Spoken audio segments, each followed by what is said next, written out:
प्रियाला प्रीत कळेना. काय झालं आई? आधी जेवून घ्या मग बोलू. काही चुकलंय का आमचं? नाही नाही शमिका, तुझं कसं चुकेल ग? किती सहज खोटं बोलू शकतेस ग तू. तू दागिने गहाण टाकलेस हे आम्हाला कळणारच नाही.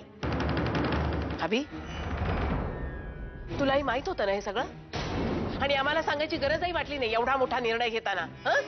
शमिकानं जे दागिने गहाण टाकले होते ते मला लोन फेडता यावं म्हणून, जो चेक मला मिळाला होता तो बँकेला परत करता यावा यासाठी तिने दागिने गहाण टाकले होते. का? कळत नकळत घडलेल्या एका गोष्टीमुळे सगळं चित्र विस्कटून गेलं. माझ्या डॅडनी गॅरंटर म्हणून सही केली आणि म्हणून अभिचं लोन पास झालं. काय? अभिला हे आधी माहिती नव्हतं, पण जेव्हा त्याला हे कळलं तेव्हा हे लोन स्वीकारायचं नाही हा डिसिजन घेतला आम्ही. म्हणून आम्ही ही तडजोड केली आणि बँकेला त्याचे सगळे पैसे परत केले. आजी, तुम्ही प्लीज अभिला दोष नका देऊ, कारण दागिने गहाण टाकण्याचा निर्णय माझा होता. फक्त घराच्या किल्ल्या ताब्यात घेऊन चालत नाही, माणसाच्या मनाच्या किल्ल्या मिळवाव्या लागतात, तेव्हा घर ताब्यात येतं. आणि मी सांगते विभा तुला, ही सगळ्यांच्या किल्ल्या फिरवल्याशिवाय राहणार नाही बघ. तशीच लक्षणं दिसत आहे तिची. तुम्ही आज जे काही वागलायत ते मलाही अजिबात पसंत नाहीये. इथं काही प्रॉब्लेम नाहीये ना? Are you comfortable? Yes sir, I am comfortable. काहीच प्रॉब्लेम नाहीये.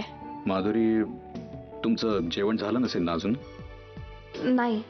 That's fine. मी आता रेस्टॉरंटमध्ये चाललो होतो डिनरसाठी, सो तुम्ही मला जॉईन केलं असतं तर बरं झालं असतं.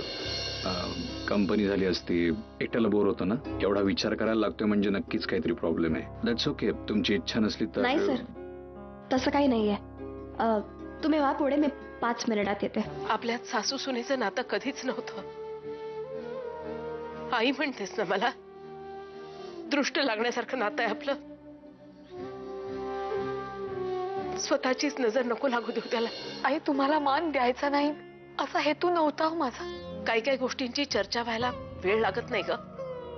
आणि मग कशातच काही नसताना सुद्धा वाऱ्यासारख्या बातम्या पसरतात इकडे. चूक झाली माझी, पुन्हा असं नाही करणार मी. आताही आम्ही तुम्हाला मदत करायची तयारी दाखवली होती, अगदी आजींनी सुद्धा. तुम्ही नाकारलीत ती.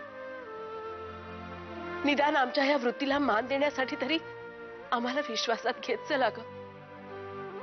असं परख नका करू आम्हाला. आई, मी चुकले, असं नाही करणार.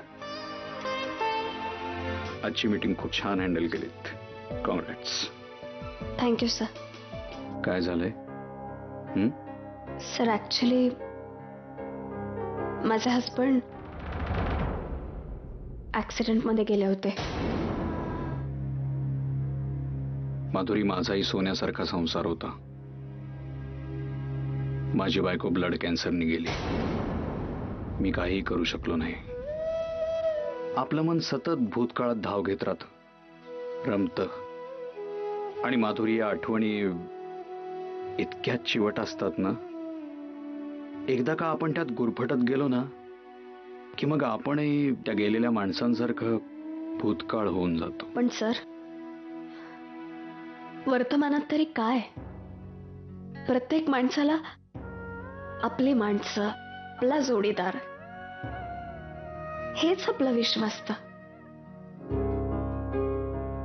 रोमिओ, तू खूप जीवापाड प्रेम करतोस ना माझ्यावर. बघ ना, हे फुलं, हे पक्षी, ही नदी, हे सगळे आपल्या प्रेमाचे साक्षीदार आहेत. मी आपल्या दोघांच्या प्रेमाच्या आड कधीच कुणालाच नाही येऊ देणार. खरंच.